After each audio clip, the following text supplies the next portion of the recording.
we got us another bona fide Caitlin Clark hater, and on top of that, she seems to hate Caitlin Clark fans. Mystic Star is mad. Wishy-washy fan base. She calls them out for Caitlin Clark support. These players are certifiably insane.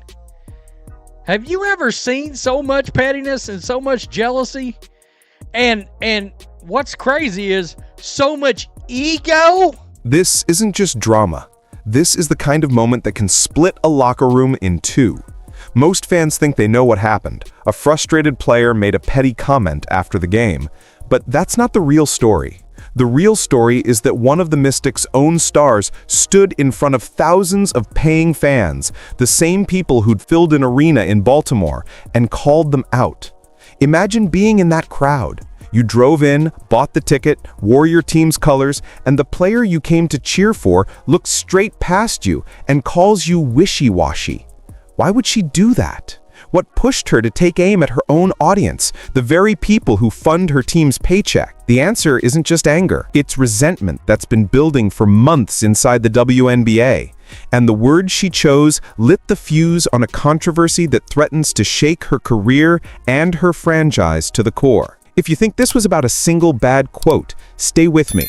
What happened that night wasn't an accident. It was the first crack in a much bigger story about money, pride, and the kind of betrayal you almost never see in public. When the Washington Mystics saw Caitlin Clark and the Indiana Fever on their schedule, they didn't just see a regular season matchup.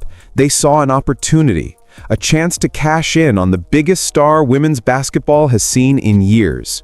The Mystics normally play in an intimate home arena in D.C. that seats just over 4,000 fans. It's small, loud, and familiar, exactly what a home court advantage is supposed to feel like. But for that September 7th game, the front office made a decision that shocked their own fan base. They abandoned their home floor and moved the game an hour up the road to Baltimore's CFG Bank Arena, a cavernous venue with nearly 14,000 seats. Why give up the comfort of home? One word: money. The executives saw the Caitlin Clark effect in action all over the league. Sold-out arenas, record-breaking TV numbers, headlines everywhere. They knew that if they moved the game to a bigger stage, Clark's fans would fill the seats, and the franchise would pocket a payday too big to ignore. It wasn't a move for the loyal Mystics crowd. It wasn't about home court pride or rewarding season ticket holders who had supported the team for years. This was a cold, calculated business gamble. Profit over pride. The Mystics bet that the arena would be flooded with Clark supporters wearing Fever colors, and they were okay with that. At first, it looked like the gamble might backfire. Just days before the game, Caitlin Clark suffered an injury that sidelined her for the rest of the season. The main attraction wouldn't even touch the court. For a moment, it seemed like the entire plan had crumbled. But Clark's star power was so strong that the disaster never fully hit. Even in street clothes, she drew a crowd. Nearly 12,000 fans still showed up to see her sit on the bench. The Mystics' gamble paid off financially. The tickets were sold, the arena was buzzing, and the team's front office had their profit. All the players had to do was play the game, collect the check, and keep the peace. But that's not what happened. For Shakira Austin, that night in Baltimore wasn't just another game. It was supposed to be a home matchup, a chance to play in front of the Mystics' own faithful crowd. But as she stepped onto the court, it didn't feel like home at all. The cheers were thunderous, but they weren't for her. They weren't for the Mystics.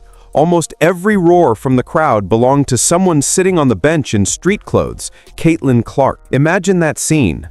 You've trained all season, you're about to tip off on your home floor, and every time Clark's face appears on the Jumbotron, even as an injured spectator, the crowd goes wild. For a proud competitor like Austin, it had to feel like a gut punch. She played the game, but the tension was visible. And when the final buzzer sounded, that tension boiled over. Instead of thanking the nearly 12,000 people who had shown up, people who had bought tickets, paid for parking, and filled the seats, Austin lashed out. In a post-game interview, she called Clark's supporters wishy-washy fans. She criticized the lack of real Mystic support, taking a direct shot at the very audience that had just filled the arena. The irony was painful. Those wishy-washy fans were exactly the ones the Mystics front office had worked so hard to attract. The very fans who'd made the team's biggest crowd of the season a win. What Austin saw as a moment to vent her frustration turned into something far more serious. It was the spark that turned a business decision into a public controversy, and her team's quiet resentment into an open wound. But the damage didn't stop with a few angry words. What she said that night cut much deeper into the Mystics' business plan, their reputation, and even her own future in the league. What made Shakira Austin's outburst so explosive wasn't just the insult, it was who she insulted, and what that revealed about the team's fragile reality. Most athletes know there's an unspoken rule in professional sports. You never go after the fans who buy the tickets. That's the one line you don't cross. Austin didn't just cross it. She stomped on it in public. By calling the crowd wishy-washy, she wasn't only throwing shade at visiting Caitlin Clark supporters, she was undermining the Mystics' entire financial strategy. The team's front office had just risked its home court pride to chase a massive payday. They knew the Baltimore crowd would be filled with Clark's fans, and they invited them in. For one night, those out-of-town visitors were supposed to be the Mystics' lifeline. The reason the arena was packed, the reason the ticket revenue soared. And then one of their own players essentially told that paying audience they weren't real fans. In a single interview, Austin managed to drag her own team's business plan into the mud. She exposed the uncomfortable truth that the Mystics had hoped to keep quiet. Their biggest home crowd of the season was there for the other team's star, not for them. For the front office, that was a disaster. Their gamble had paid off financially, but Austin's comments flipped the win into a PR nightmare. Instead of headlines about a record crowd, the story became about a player insulting the very fans who showed up. It wasn't just bad optics. It was a betrayal that cut to the core of the organization. The Mystics had sacrificed their home advantage for profit. Austin turned around and sacrificed that profit for a moment of personal frustration. That's what makes this so much more than a petty jab. Austin didn't just vent, she tore down the illusion her own franchise had built to stay afloat in a crowded sports market. But what she exposed that night went beyond one game or one team. Her words pulled back the curtain on a much bigger problem that had been simmering across the entire league. A problem that starts with Caitlin Clark herself. The tension inside the Mystics locker room wasn't just about words or feelings. It came down to something colder, the numbers. And numbers have a way of cutting through excuses. When the Mystics moved their September 7th game to Baltimore's CFG Bank Arena, they took a massive gamble. Their home court in DC seats just over 4,000. The new arena could hold nearly 14,000. That's more than triple the usual crowd. On paper, the switch promised a windfall. Bigger ticket sales, more merchandise, and a prime opportunity to ride the wave of Caitlin Clark's popularity. Then the unthinkable happened. Clark's season-ending injury pulled her out of the game entirely. For any other star, that would have been a financial disaster.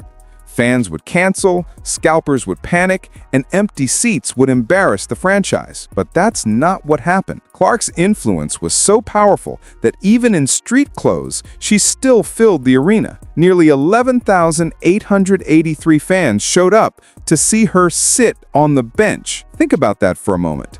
That's almost 3 times the Mystics' usual home game crowd, and Clark didn't even touch the ball. Still, the numbers told another story, one that was quietly devastating to the Mystics' pride. About 3,000 ticket holders didn't show up once it was announced Clark wouldn't be playing. These were people who had already paid for their seats, but decided the game wasn't worth the drive without her on the floor. That's the brutal truth of the night.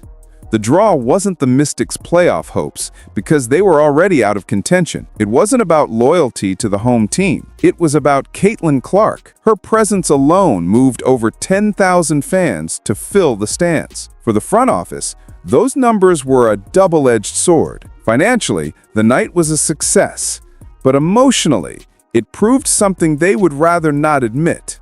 Without Clark, the Mystics couldn't command an audience that large. This is the reality Shakira Austin accidentally shouted from the rooftops. By calling the crowd wishy-washy, she highlighted what the numbers already made clear. The Mystics weren't the main attraction. The crowd had come for someone else. Her words were painful, not just because they were disrespectful, but because they were rooted in a truth everyone in the organization had been trying to downplay. The front office didn't move the game for the loyal DC fan base. They moved it for Clark's fan base, the same group Austin mocked on live television. For a professional athlete, admitting that most of the crowd came for the opposing team's superstar is humiliating. Austin's frustration wasn't entirely baseless. Most competitors would feel slighted. But by voicing it publicly, she confirmed the uncomfortable math that the Mystics marketing team had worked so hard to hide. Every empty seat that night, every one of those 3,000 no-shows told the same story. Clark was the reason people bought their tickets, and her absence was the reason they stayed home.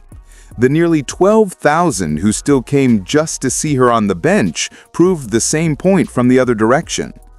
This wasn't just about a few bitter words after a loss. The attendance numbers exposed the stark hierarchy of attention in the WNBA. One player, a rookie, could draw a crowd that outshined the entire home roster. The rest of the league was forced to reckon with that imbalance, whether they liked it or not. In the end, the statistics did more damage to the Mystics' pride than Austin's rant ever could. The numbers didn't just reveal who really sells the tickets, they revealed who holds the power. And that's what makes Austin's outburst so consequential. It wasn't just venting, it was confirmation of an ugly truth everyone already suspected. But the harsh reality didn't stop at attendance figures. The resentment toward Caitlin Clark wasn't isolated to one team or even one player. The tension had been growing quietly throughout the league, and Austin's public outburst finally dragged it all into the spotlight. The storm that hit the Mystics that night wasn't just local drama. It was a glimpse into a deeper tension that has been simmering across the entire WNBA, a tension born out of what many now call the Caitlin Clark effect.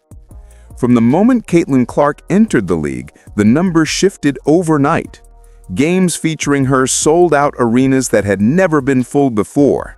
Television ratings spiked. Merchandise sales soared. The league suddenly had something it hadn't seen in years, a bona fide mainstream star who could draw casual fans by name alone. For the business side of the WNBA, Clark's arrival was a dream come true. Sponsorships grew, ticket sales climbed, and even travel conditions for the players began to improve as new revenue rolled in. Charter flights, upgraded hotels, bigger TV deals. All of these benefits came pouring in as the spotlight on Clark burned brighter. But for many players who had been grinding in the league for years without that kind of attention, it was a bitter pill to swallow.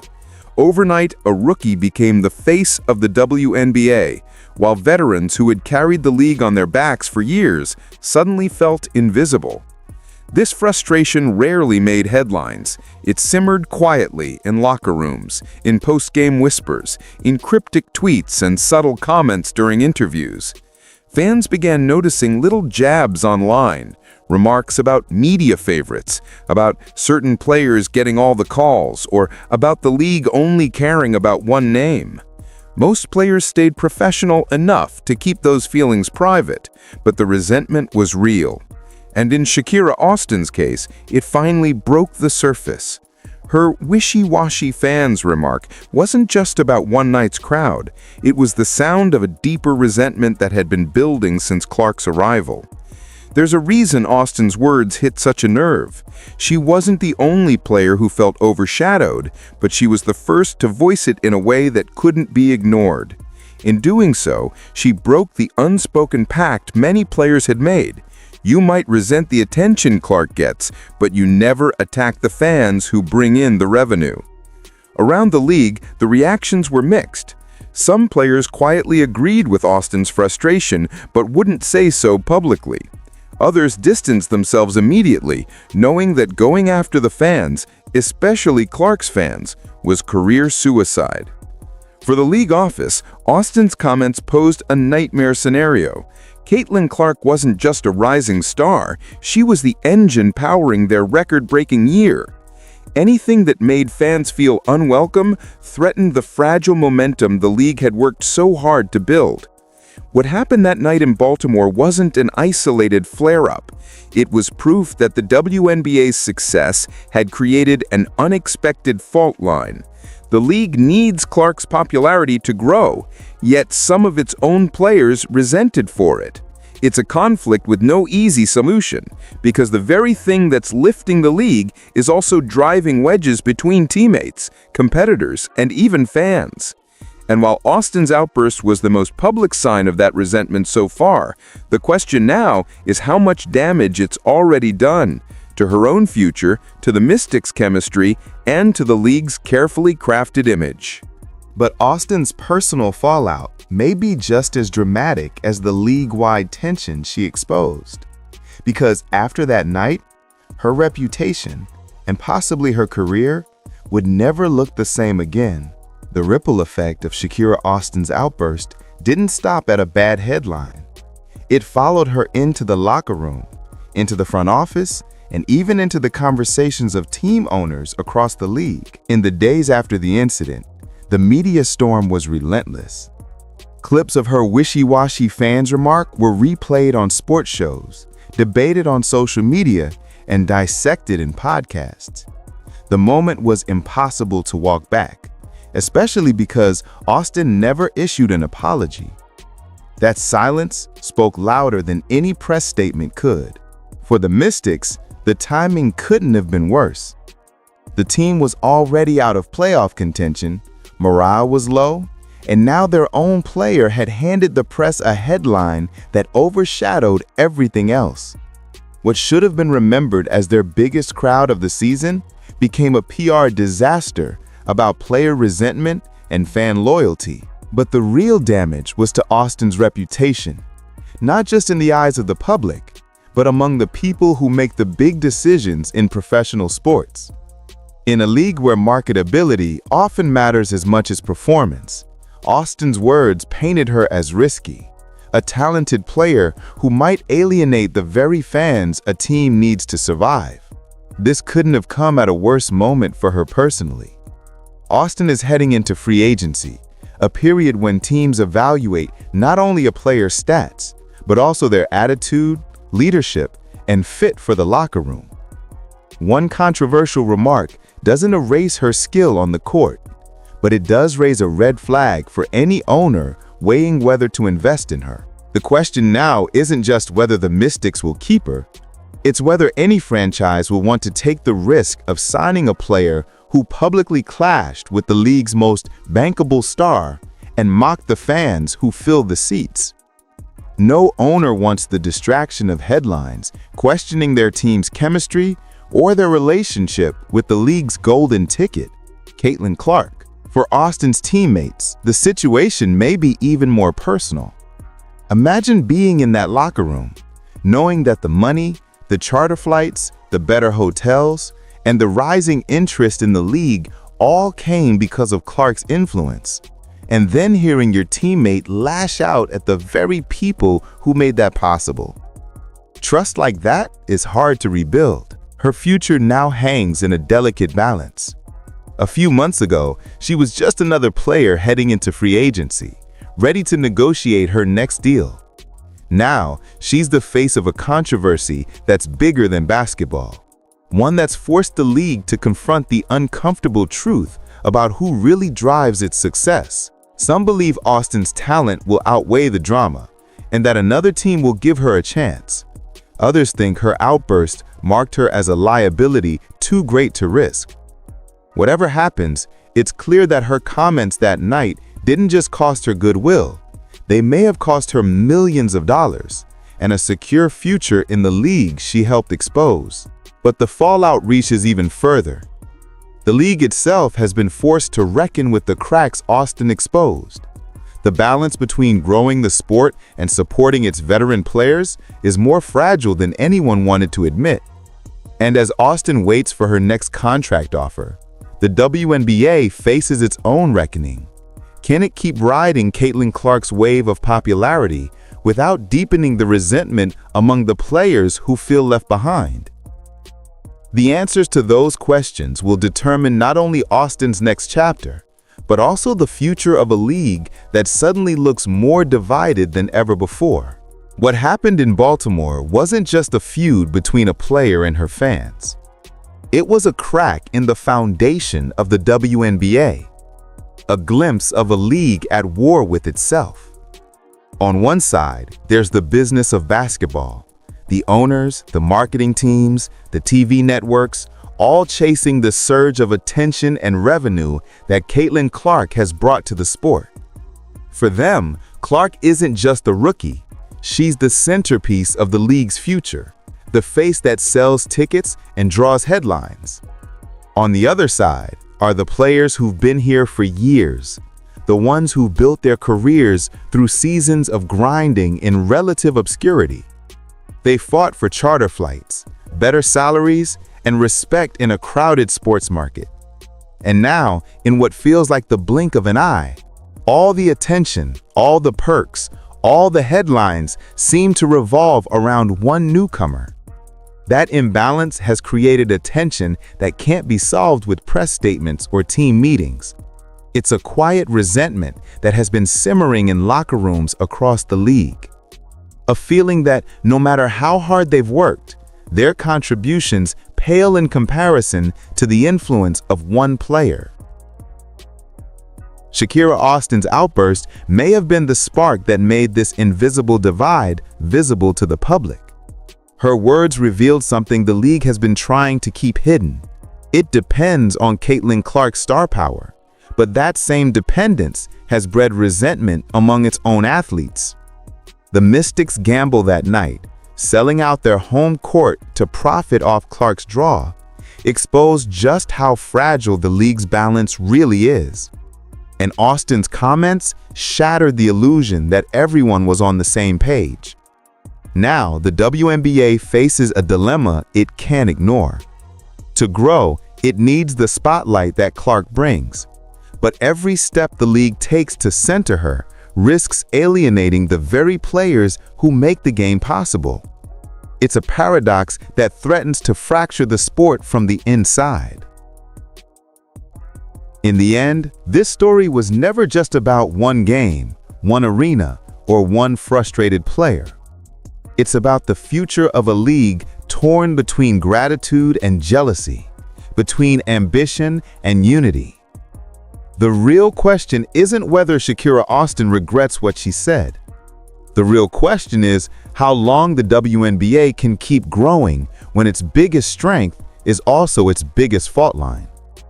Because if a single comment from one player could ignite this much controversy, what happens when the next spark falls?